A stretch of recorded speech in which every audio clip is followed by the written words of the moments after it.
Dear Kuya Poy, ako po si Wilma, 49 years old mula dito sa Caloocan. Isa akong manikurista dito sa amin at kung minsan nga ay umi-extra rin po ako sa paglilinis ng mga bahay. Kumbaga, on-call cleaner din po ako. Lahat ng pwedeng mapagkakitaan ay pinapasok ko. Paano ba naman kasi?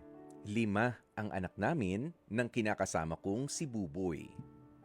Bukod sa aming mga anak, ay may 2 pang ibang anak ang live-in partner ko sa ibang babae. Sa maniwala man po kayo o sa hindi, Kuya Poy, tumutulong din ako sa unang pamilya ni Buboy para may maibigay siya na sustento sa iba pa niyang mga anak bilang suporta sa pag-aaral ng mga ito.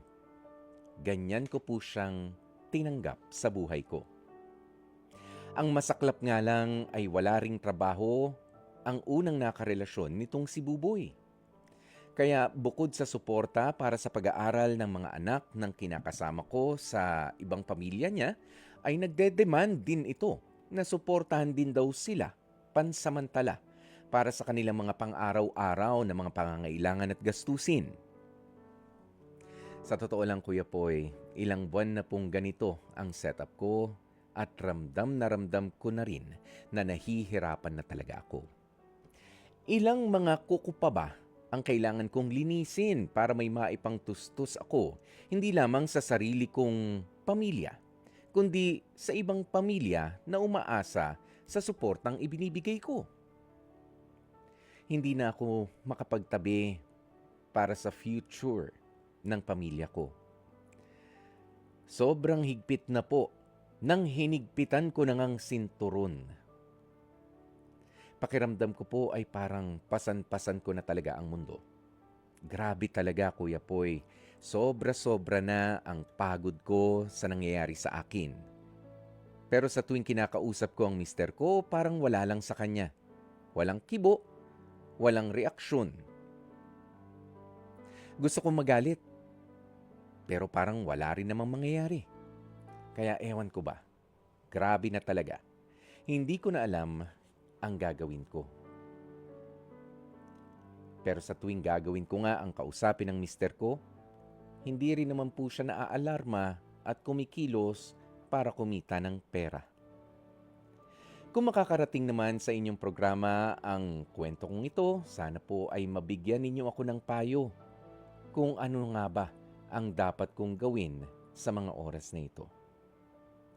Lubos na humihingi ng limos na payo. Wilma. Mga kapatid, napakinggan nga po natin ang kwento nitong si Wilma. Para dito kay Wilma at sa mga katulad nga po ni Wilma, ano ang ginagawa ng taong nagugutom? Hindi po ba kumakain? Ano ang ginagawa ng taong nauuhaw na? Di ba kailangan ng uminom? Ano ang ginagawa ng antok na at puyat na? Di ba dapat na matulog? Ano ang tawag? Ano ang dapat na gawin, Wilma, ng isang taong pagod na rin sa mga responsibilidad? Kailangan din munang magpahinga.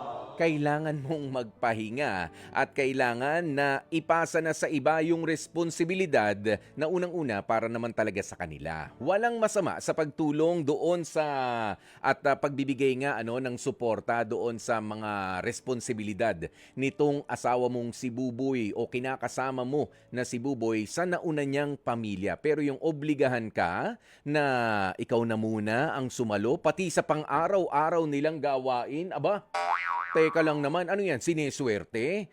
Alam mo, kahit yung mga mayayaman, kinakailangan na magtrabaho para kumita ng pera. Yan ang ipamukha mo, Wilma, sa dito kay Buboy at doon sa nauna niyang mga responsibilidad, lalo na doon sa nanay ng mga nauna niyang anak. Kasi kung hindi siya magbabanat ng buto, hindi sila magbabanat ng buto, hindi magtatrabaho para makapag-provide at least sa mga anak nila.